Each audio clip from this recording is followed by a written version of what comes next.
The message appeared in our family group chat at 11:47 a.m. on December 18th. Marcus, my brother, quick update on Christmas Eve dinner. Kate's parents are flying in from Connecticut. Her dad manages a $200 million investment fund. Mom's handling the catering. Dad's getting the wine. Dress code is business formal. I was sitting in my corner office on the 42nd floor when I read it. Through the floor-to-ceiling windows, I could see the Chicago skyline stretching toward Lake Michigan. My assistant had just brought in my third coffee of the morning. I typed back, "Sounds great. What time should I arrive?" 3 dots appeared. Disappeared. Appeared again. Marcus, actually Sarah, we need to talk about that. My phone buzzed with a private message. Also from Marcus. Can you sit this one out? Kate's parents are really particular about appearances. They're considering investing in the dealership expansion. Having someone who still rents an apartment there might send the wrong message. You understand, right? I stared at the screen for a long moment.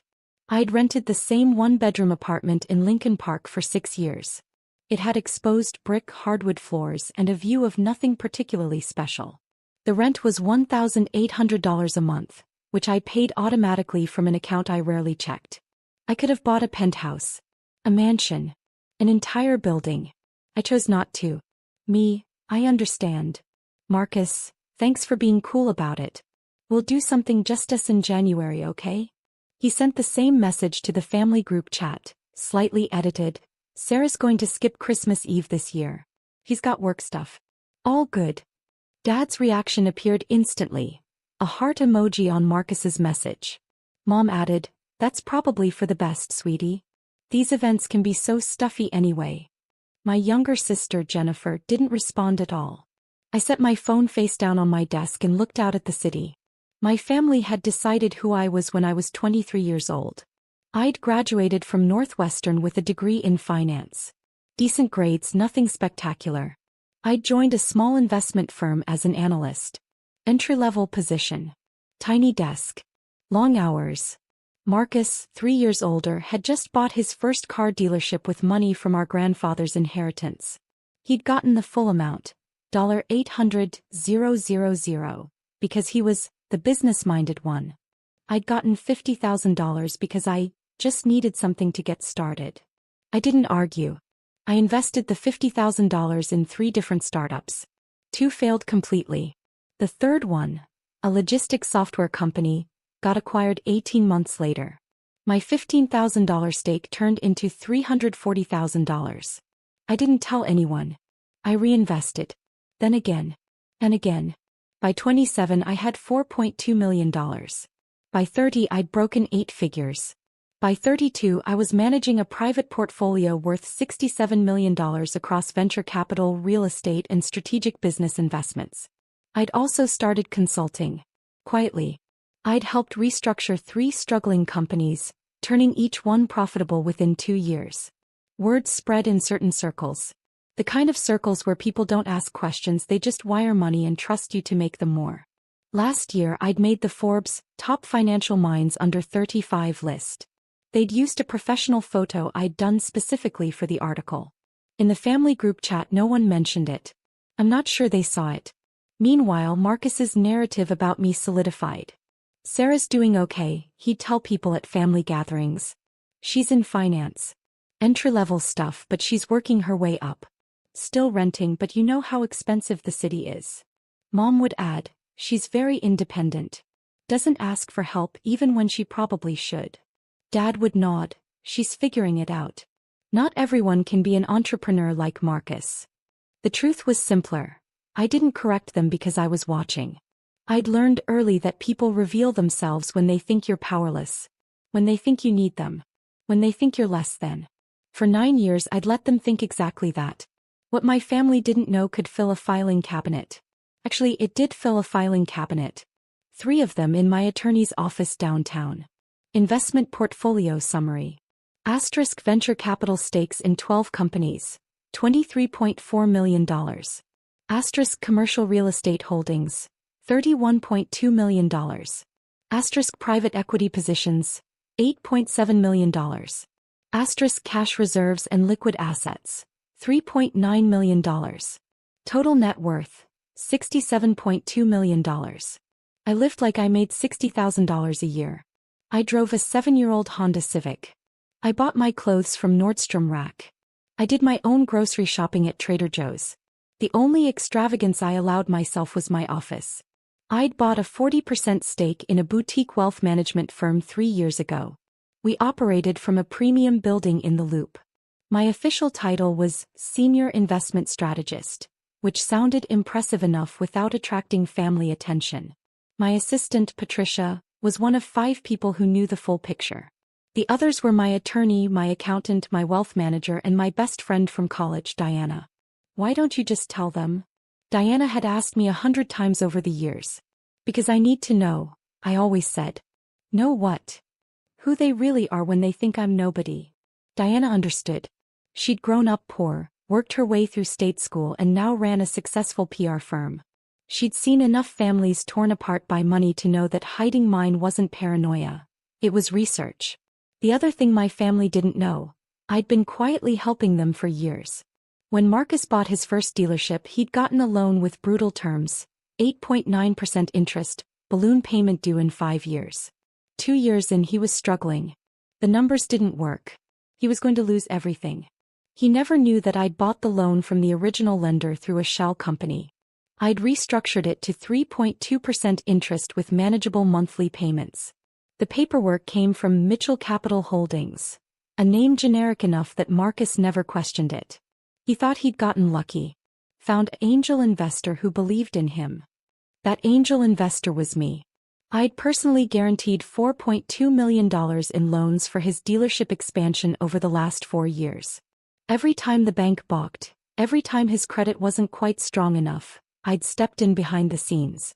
Mitchell Auto Group existed because I'd made it possible.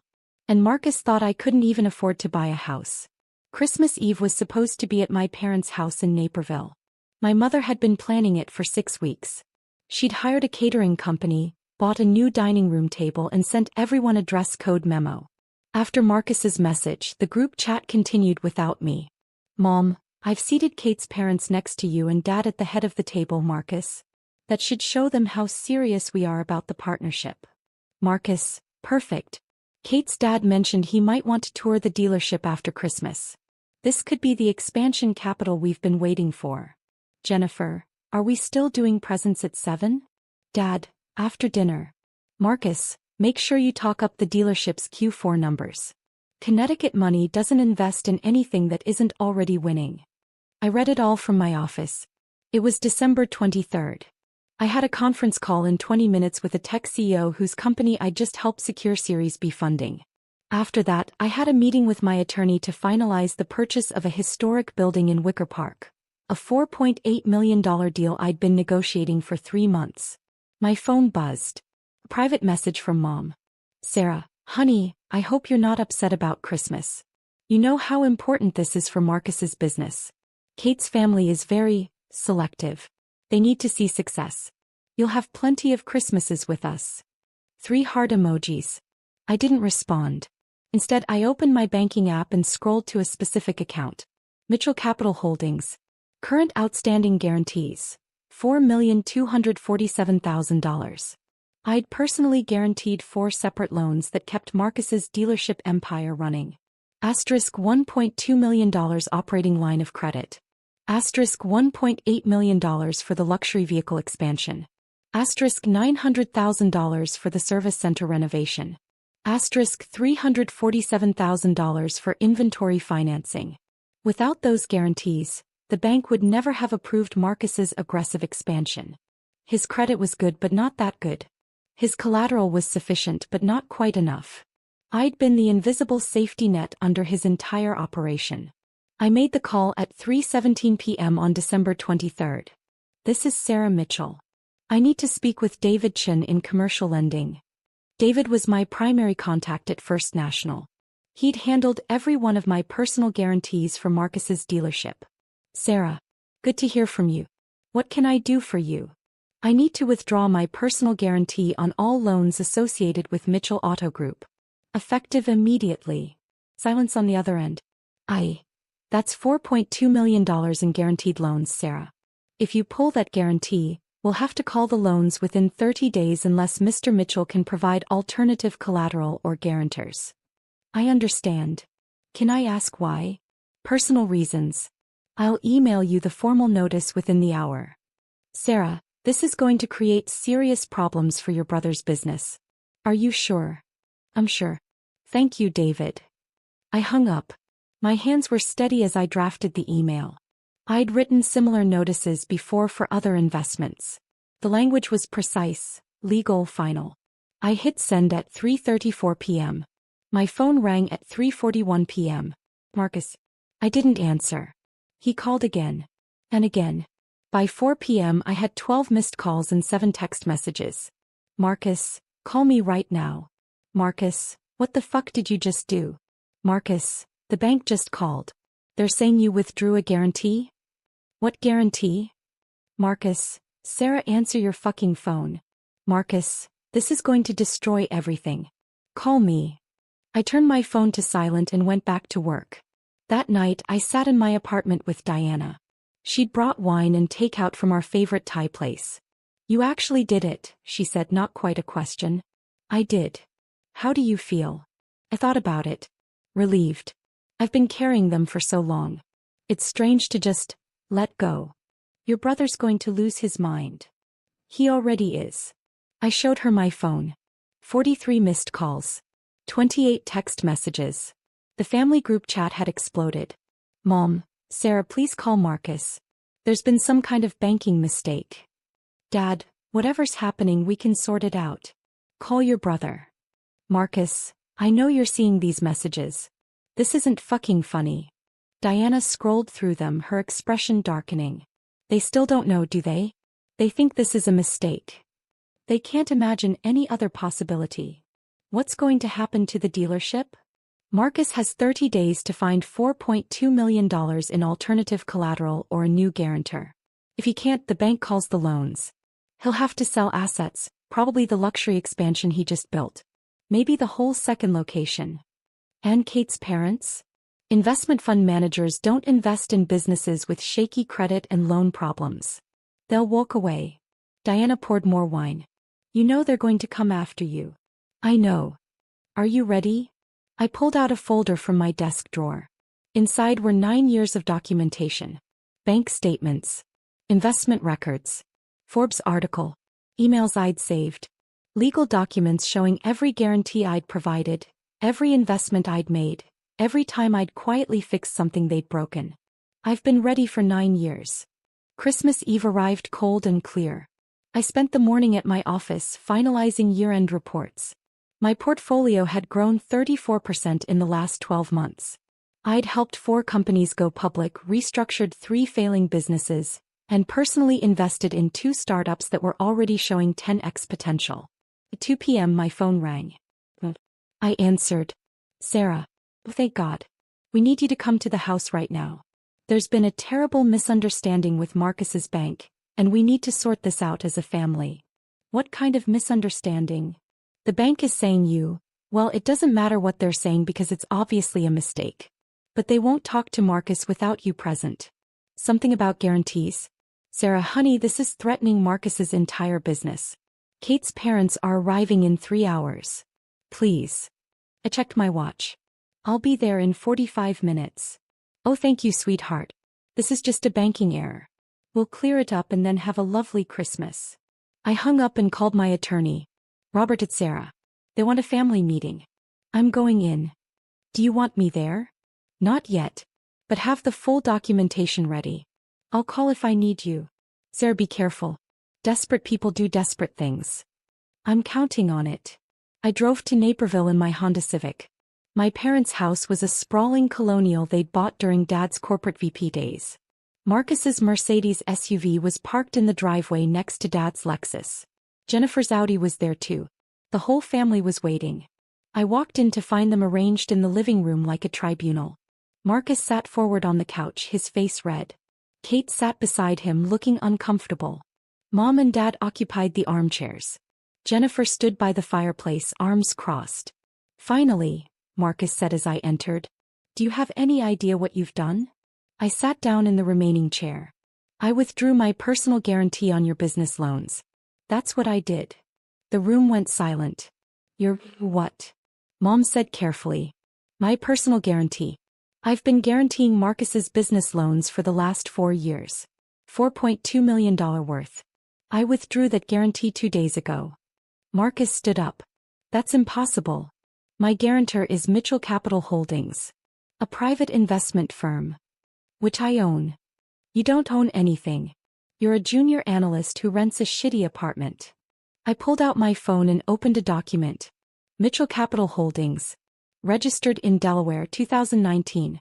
Sole owner, Sarah Elizabeth Mitchell. Primary assets, $67.2 million in diversified investments. Secondary activities, strategic business guarantees for family-owned businesses. I turned the phone around. Marcus stared at it. You're making this up. This is photoshopped or something.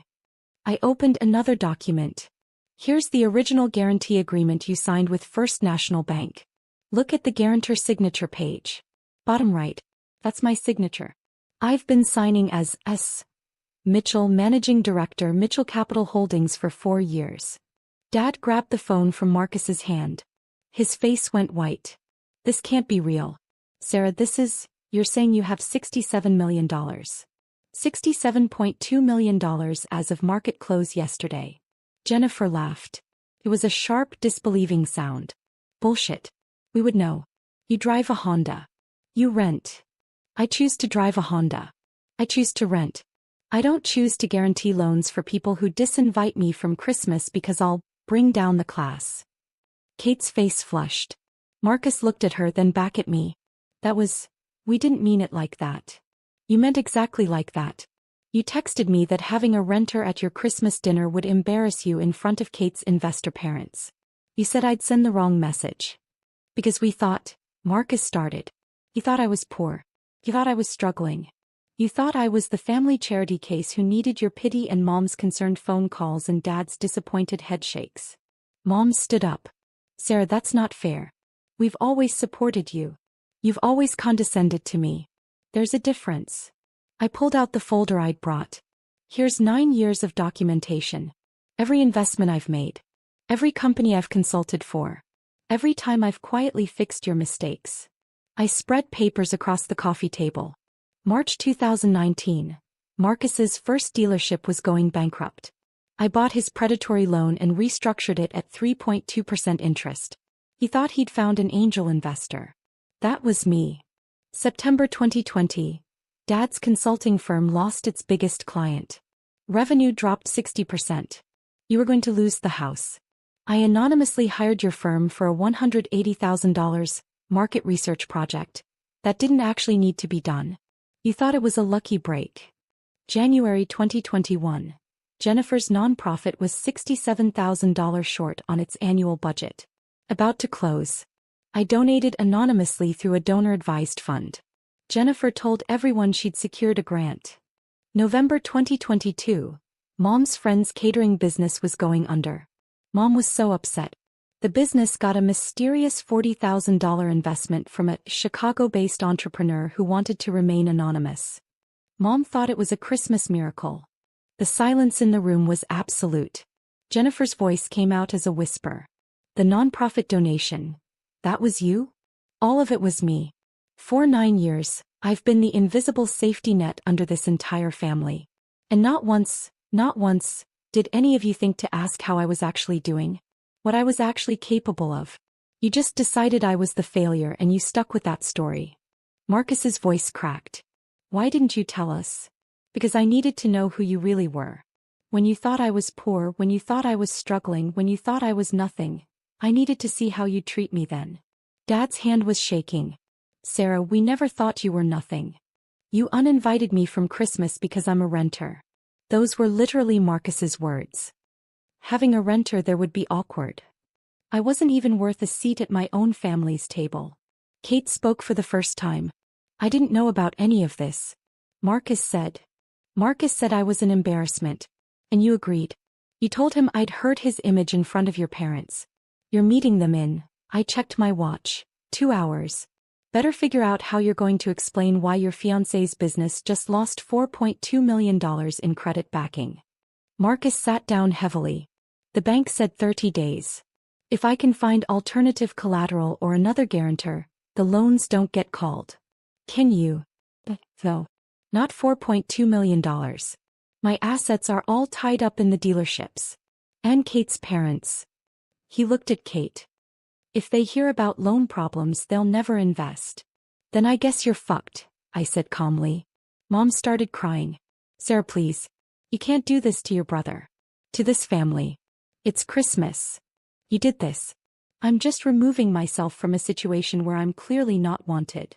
Dad's voice was hard. So this is revenge. You're going to destroy your brother's business because your feelings got hurt. I looked at him for a long moment. No, Dad. This is boundaries. You don't get to treat me like a failure and then demand I keep saving you.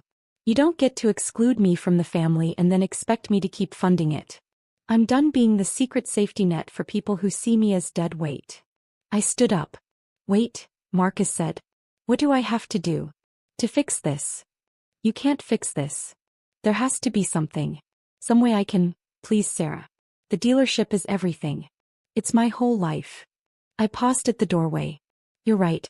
It is your whole life. Because you built it on my money while telling everyone I was a failure. You want to save it?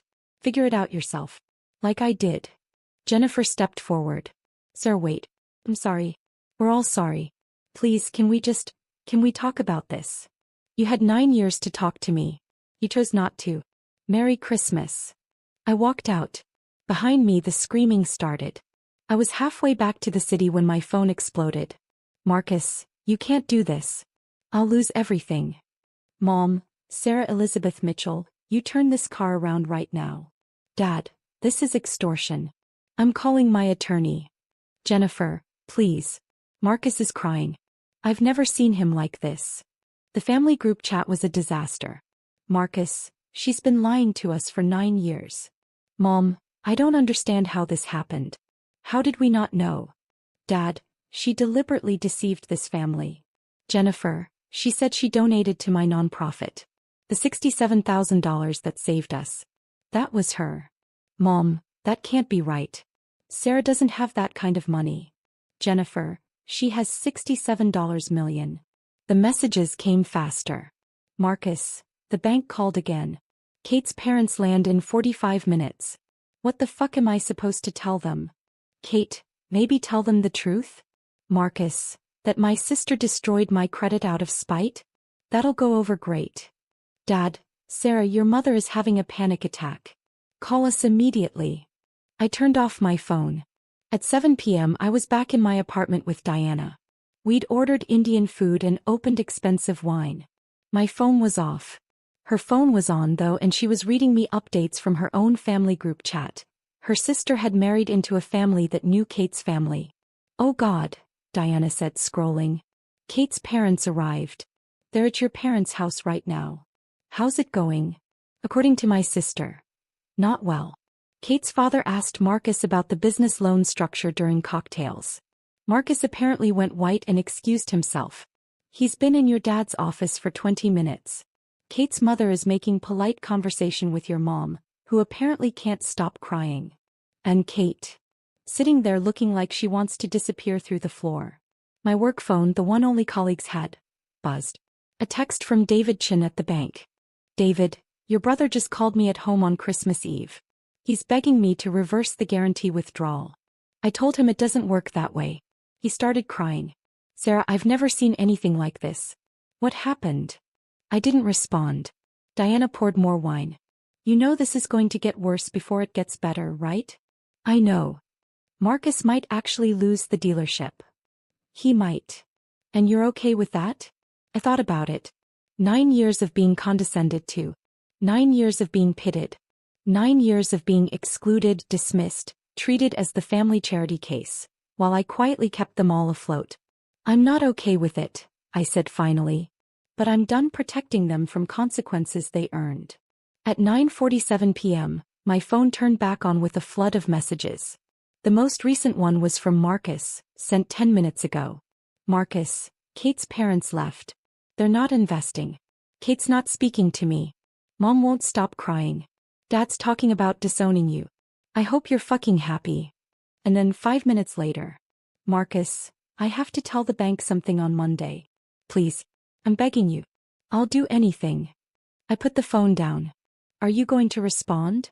Diana asked. Not tonight. What about tomorrow?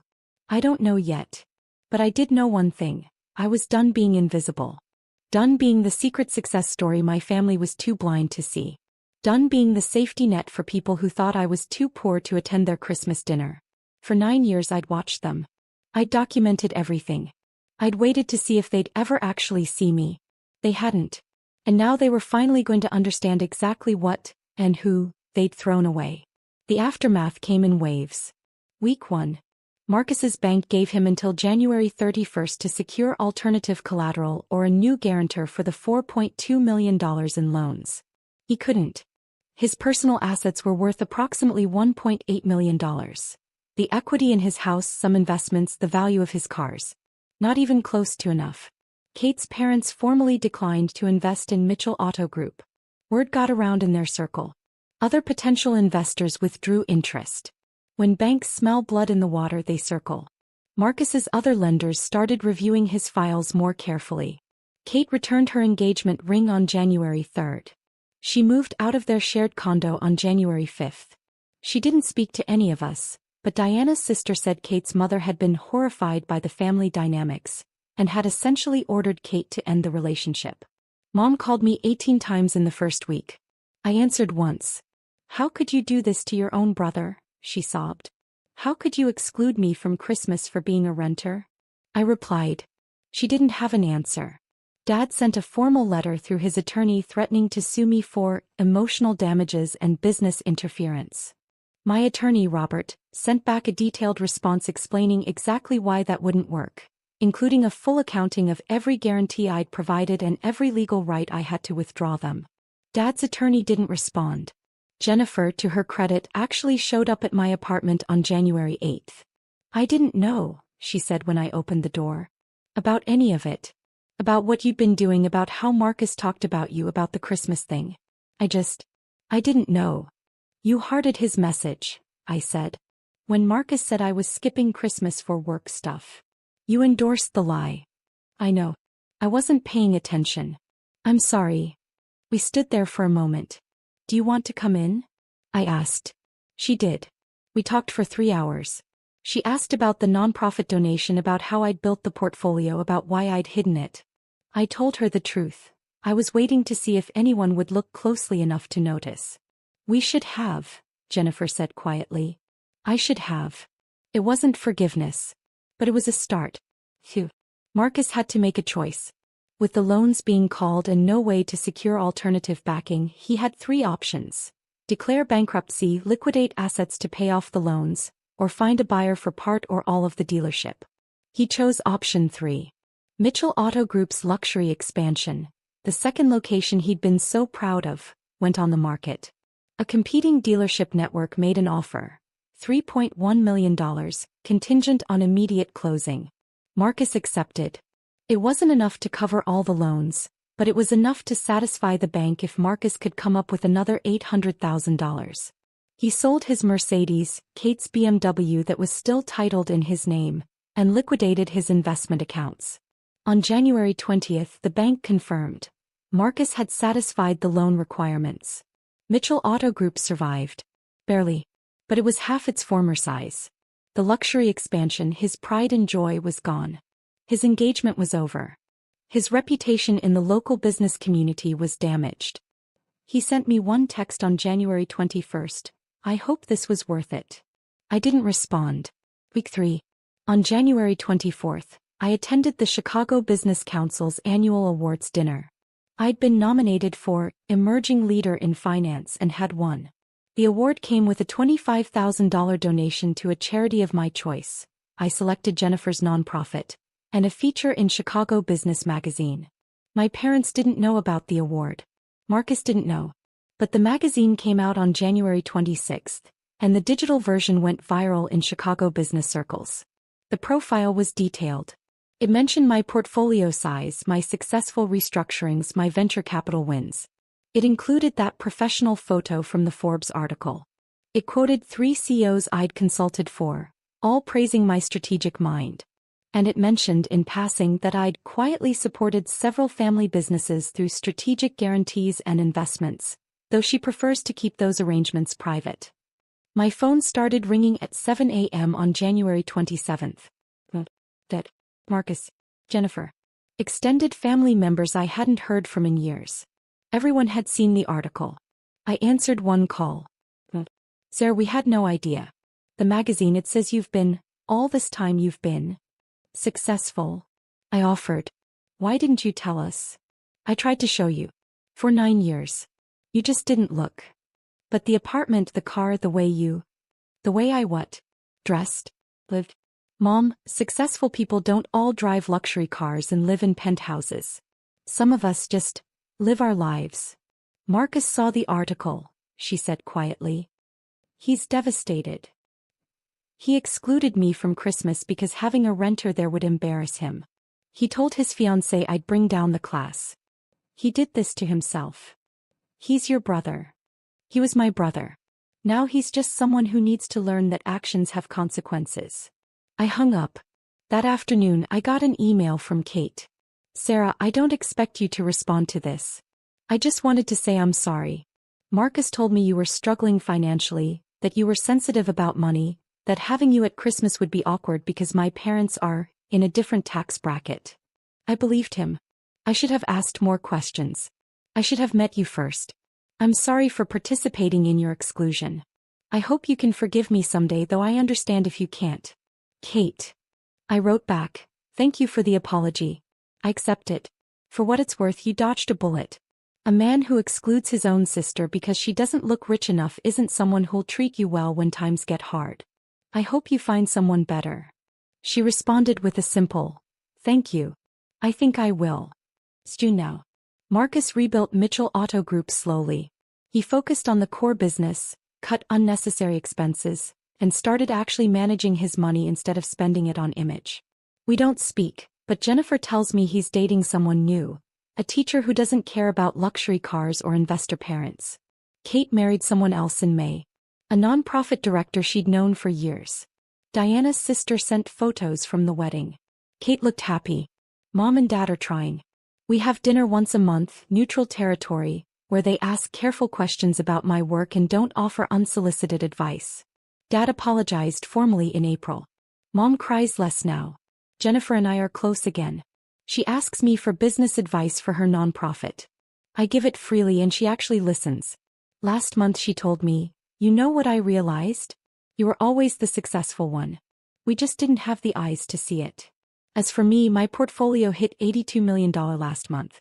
I consulted on 2 more major restructurings. Forbes reached out about a longer profile piece. And I bought a house. Not a mansion. Not a penthouse. A 3-bedroom historic home in Oak Park with a garden and a front porch. I close on it next week. I'm still driving the Honda Civic though. Some habits are worth keeping. Last week I got a letter from Marcus. Actual paper, actual handwriting. Sarah, I know I don't deserve a response. I know I destroyed what we had. But I wanted you to know, I finally understand. You weren't hiding your success to punish us. You were giving us a chance to see you clearly without money clouding the picture. We failed that test. I failed that test. I'm sorry. I don't expect forgiveness. I just wanted you to know I finally see you. I finally see what I threw away. I hope someday, maybe years from now, we can try again. But I understand if we can't. You were the one who saved me over and over, and I thanked you by excluding you from Christmas because you didn't look rich enough. I'll regret that for the rest of my life. Your brother, I hope I still get to call myself that, Marcus. I keep the letter in my desk drawer. I haven't responded yet. Maybe I will someday. Maybe I won't. But I learned something important over these 9 years, and especially these last 6 months. You can't make people see you. You can only decide whether to keep standing in front of people who look right through you. I chose to step aside. And for the first time in 9 years, I'm standing in full sunlight, exactly as I am, with nothing hidden and nothing apologized for. Some people call it revenge. I call it boundaries. And I call it freedom.